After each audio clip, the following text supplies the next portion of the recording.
तो आपसे को नमस्ते प्रणाम। मैं आपका अपना ठाकुर प्रखर सिंह और रात के 10 बज चुके और कहानी का जो सिलसिला है बदस्तूर जारी है।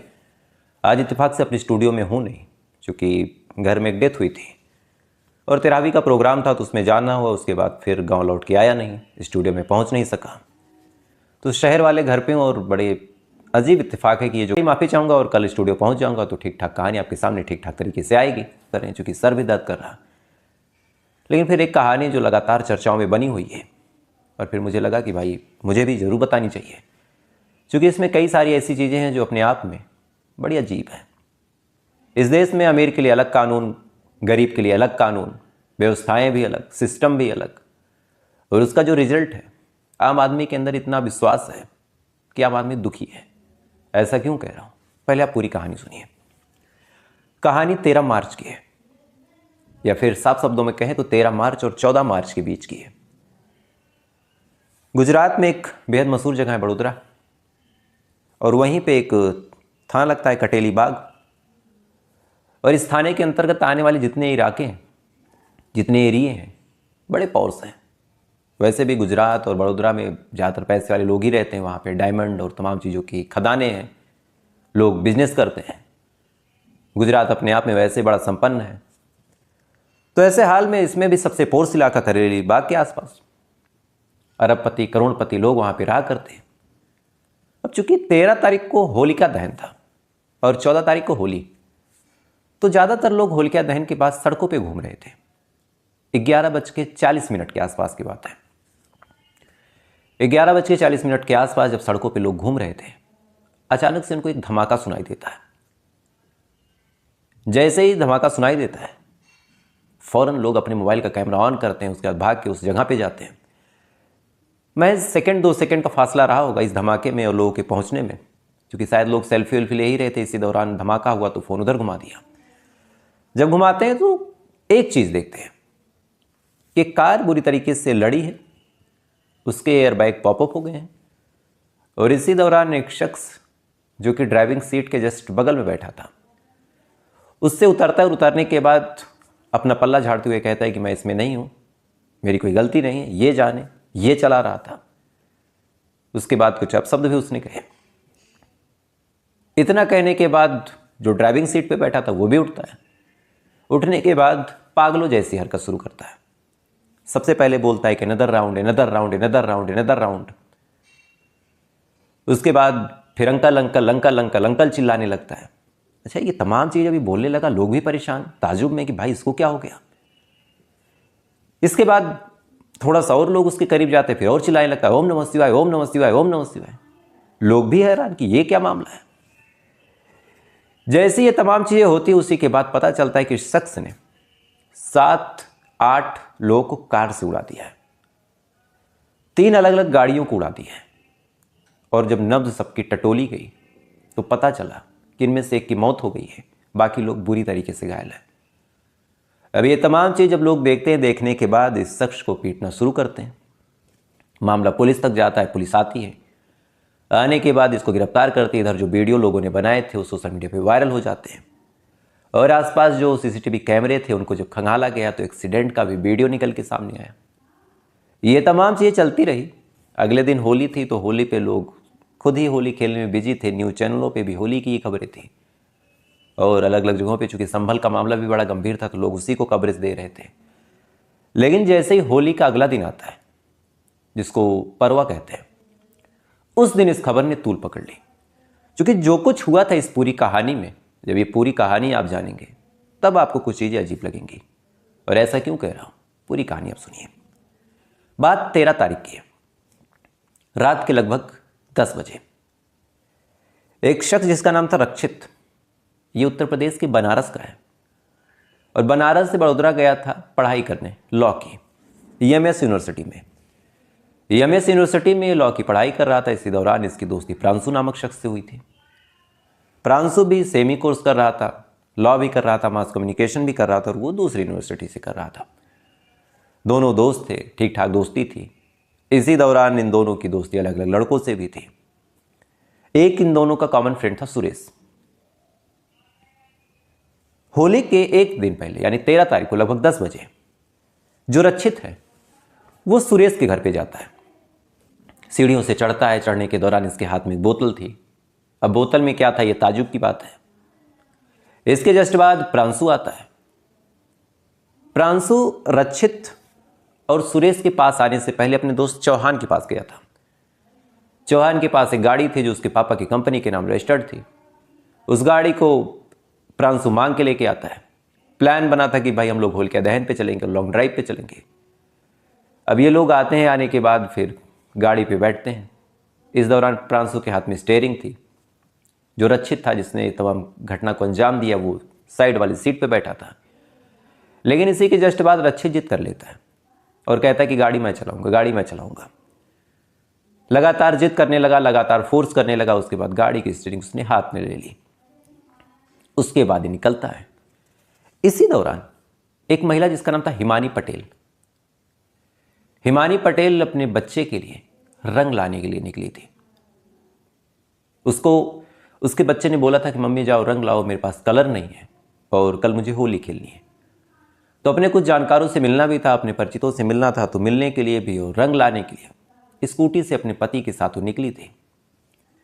इसी दौरान जो रक्षित और प्रांशु थे गाड़ी को इतनी तेजी के साथ चलाते हैं। अब आपको कुछ प्रांशु की भी कहानी बताता हूँ, फिर क्या हुआ था वो तो आप जान ही रहे। अगर प्रांशु की जो कुछ जुबानी है वो मान ले और रक्षित की जुबानी मान ले, तो रास्ते में एक गड्ढा आता है। जैसे ही गड्ढा आता है, आने के बाद अचानक से गाड़ी के जो एयरबैग है वो पॉपअप हो जाते हैं, यानी खुल जाते हैं। अब एयरबैग खुलने का मतलब है कि सामने का जो व्यू है ब्लॉक, और इसी दौरान इन्होंने 3 गाड़ियों को ठोक दिया। अब यहां पे एक सवाल खड़ा होता है कि जहां पे ये गाड़ी चला रहे थे वो बेहद पॉर्स इलाका था और वहां पे कोई एयरबैग खुलने जैसा झटका नहीं लग सकता। दूसरी सबसे बड़ी बात, क्या गाड़ी के एयरबैग इतने हाई सेंसिटिव होते हैं कि एक ब्रेकर पे या फिर एक झटके पे खुल जाएं? क्योंकि जहां तक मेरी जानकारी है कि एयरबैग का अपना एक सिस्टम होता है कि भाई जब तक इंजन तक डैमेज ना पहुंचे वो नहीं खुलता। यानी एक्सीडेंट होगा या फिर गाड़ी के सेंसर को लगेगा कि इंजन तक पहुंच चुका है डैमेज, तब खुलेगा। नीचे के झटके से एयरबैग खुलता नहीं है। और उतने पॉर्स इलाके में सड़क के बीचों बीच इतना बड़ा गड्ढा नहीं था। चलिए, जो कुछ हुआ वो हुआ। इसके बाद इन्होंने अलग अलग गाड़ियों को ठोका। इसमें हिमानी पटेल की डेथ हो गई। एक माँ जो अपने बच्चे के लिए कलर लाने के लिए निकली थी, उसकी डेथ हो गई। इसके बाद लोगों के सामने इन्होंने नाटक किया। प्रांशु भाग गया, जो रक्षित था वो पकड़ा गया, जो ड्राइविंग सीट पे था।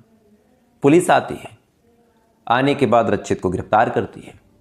उसके बाद पूछताछ के लिए रक्षित को ले जाया गया। अब यहां पे 2-3 सवाल है। पहला सवाल ये है कि रक्षित नशा कर रहा था या फिर नहीं कर रहा था, फिर रक्षित के खून में, रक्षित के अंदर नशा है या नहीं है। बहुत सिंपल है, आप ब्लड टेस्ट करवा लीजिए, पता चल जाएगा। लेकिन ताजुब की बात देखिए, 13 तारीख की यह घटना है और आज कितने दिन गुजर गए, लेकिन अभी तक कहीं से भी कंफर्म नहीं हो पाया कि रक्षित के अंदर खून में नशा मिला या नहीं मिला। दूसरा सबसे बड़ा सवाल, रक्षित के अंदर नशा मिला, जो कि जो आसपास के लोग हैं वो देख रहे हो, देखने के बाद बता रहे हैं, तो फिर भी जो गुजरात है वहां तो शराबबंदी है, तो हाथ में बोतल में क्या था और ये बोतल पहुंची कैसे? दूसरी सबसे बड़ी सवाल है, चूंकि बिहार में तो शराबबंदी है, गुजरात में भी है, तो गुजरात की शराबबंदी होने के बाद भी वहां पे बोतल कैसे पहुंच गई? तीसरा और सबसे इंपॉर्टेंट सवाल, आमतौर पे आपने भी देखा होगा कि कोई क्रिमिनल होता है, उसने कुछ क्राइम किया है तो 2-3 चीज़ें होती हैं। फेस उसका कवर कर दिया जाता है, मीडिया वालों से उसको दूर रखा जाता है, कोई बाइट, कोई क्लिप नहीं दी जाती। जो वकील होते हैं वो भी ये हिदायत देते हैं कि भैया तुम अपना मुंह मत खोलना, कोई बयान मत दे देना। लेकिन बड़े ताजुब की बात है कि 13 तारीख को एक्सीडेंट हुआ, 14-15 तारीख तक बाकायदा रक्षित प्रेस कॉन्फ्रेंस कर देता है। इस प्रेस कॉन्फ्रेंस में बड़े दुखी मन से वो कहता है कि भाई जो लोग मरे हैं उनके साथ मुझे संवेदना है, उनसे मिलना चाहता हूँ। तो क्या ऐसा नहीं है कि रक्षित के लिए पुलिस ने भी जानबूझ के सॉफ्ट कॉर्नर डेवलप करने की कोशिश की? क्योंकि आमतौर पे आपने कभी नहीं देखा होगा कि किसी अपराधी का 2 घंटे के अंदर प्रेस कॉन्फ्रेंस आ जाए, मीडिया से बात करने की अनुमति मिल जाए। लेकिन यहाँ पे मीडिया से बात करने की अनुमति मिल गई। मामला अभी जांच के शुरुआती स्टेज पे है, क्योंकि कई सवाल हैं कि सच में वहाँ ब्रेकर था या नहीं था। दूसरा, बोतल में क्या था? तीसरा जिस हिसाब से हरकतें थी, क्या शराब या फिर किसी और चीज़ का नशा था या फिर ड्रग्स था।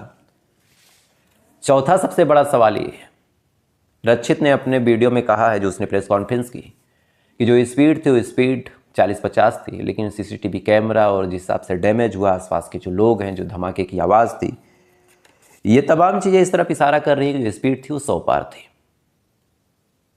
और ये रही बात एयरबैग वाली कहानी, तो यहाँ पे जो गाड़ी के जानकार होंगे उनसे पूछताछ करनी चाहिए, उनसे पता करना चाहिए कि क्या सच में नीचे से धक्का लगने पे, ब्रेकर जंप करने पे, गड्ढे में पड़ जाने पे, क्या अचानक से उतनी स्पीड में जो एयरबैग है वो पॉपअप होते हैं या नहीं होते। ये तमाम बड़े सवाल हैं।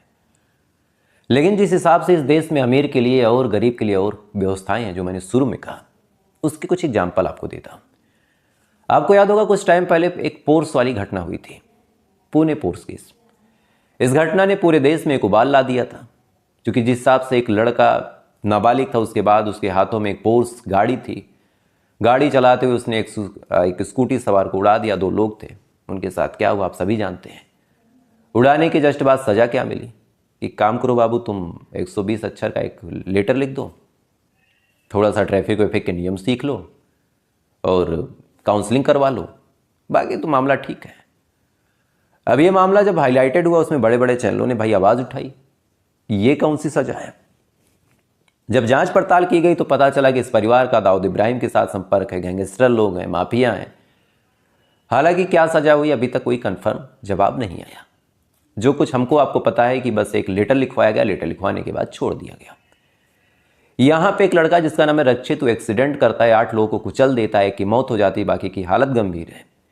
उसको पुलिस वाले गिरफ्तार करते हैं। गिरफ्तार करने के बाद फिर 24 से 48 घंटे के अंदर उसका प्रेस कॉन्फ्रेंस हो जाता है। अभी तक किसी के पास कोई जानकारी नहीं है कि क्या सच में उसके पास ड्रग्स था। अगर ड्रग्स था तो एनडीपीएस एक्ट भी बनता है। लाइसेंस किसके नाम है, गाड़ी किसी और की है, इतनी ओवर स्पीडिंग क्यों थी। शराब पी के गाड़ी चला रहा था तो फिर शराब कहाँ से आई।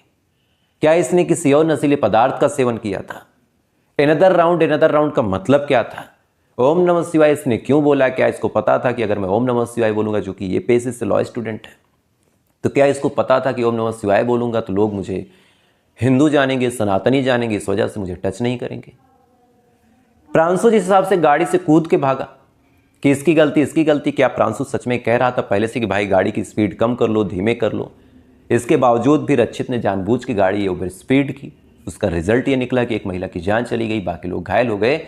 ये तमाम सवाल लोग पूछ रहे हैं, और पूछने के पीछे बड़ी वजह यह है कि एक इंसान की जान कभी 200 अक्षरों में समेट दी जाती है। एक आदमी का सॉफ्ट कॉर्नर दिखाने के लिए उसको प्रेस कॉन्फ्रेंस करने की इजाजत मिल जाती है। अभी तक पुलिस ये नहीं बता पाई कि शराब का नशा था, ड्रग्स का नशा था, या फिर भांग था, गांजा था, क्या था। क्या बनारस से लॉ करने वाला लड़का यहां पे आके इतनी जानकारी ले सकता है कि मुझे ओम नमः शिवाय ही बोलना है। ये तमाम सवाल लोगों के जहन में है। लेकिन बड़ी दिक्कत ये है, तकलीफ ये है कि आम जनता का सवाल उसके दिल से उठता है, मुंह से निकलता है, 5 मीटर की दूरी कवर करता है, क्योंकि 5 मीटर पे कोई आदमी होगा तो सुनेगा, उधर से वो रिस्पांस दे देगा। इससे ज़्यादा आम जनता की आवाज़ की, आम जनता के सवाल की कोई कीमत नहीं है। हमारा आपका तो तब भी ठीक है कि भाई ठीक ठाक चैनल, आप सबके आशीर्वाद से 1 लाख 1.5 लाख सब्सक्राइबर हैं, 10-20 हज़ार लोग देख लेते हैं, तो शायद 10-20 हज़ार लोगों तक सवाल मेरा पहुंच जाता है। लेकिन एक आम आदमी जो बेचारा बिजनेस करता है, नौकरी करता है, या फिर रोजी रोटी कमाने के लिए कहीं मेहनत करता है, सड़क पे निकलते हुए क्या इस बात के लिए वो चिंता करेगा आने वाले टाइम में कि गाड़ी आएगी मुझे ठोक देगी, ठोकने के बाद ओम नमः शिवाय बोल देगी, अगले दिन वो प्रेस कॉन्फ्रेंस कर देगी, उसमें ये कह देगी कि भैया मुझे संवेदना है, और महज मैं 200 पन्नों के एक हिस्से में सिमट के रह जाऊंगा। ये सवाल हर एक नागरिक के दिमाग में है, हर एक आम जनता के दिमाग में है। लेकिन ऐसी घटनाएं आए दिन होती हैं, तो फिर एक आम नागरिक भी कितना सवाल पूछे। खैर, ये सवाल उठाना पड़ेगा, और इसी वजह से मैंने आज ये कहानी सुनाई। तो फिलहाल ये थी पूरी कहानी, और इस कहानी के बारे में आपकी क्या राय कमेंट जरूर कीजिएगा।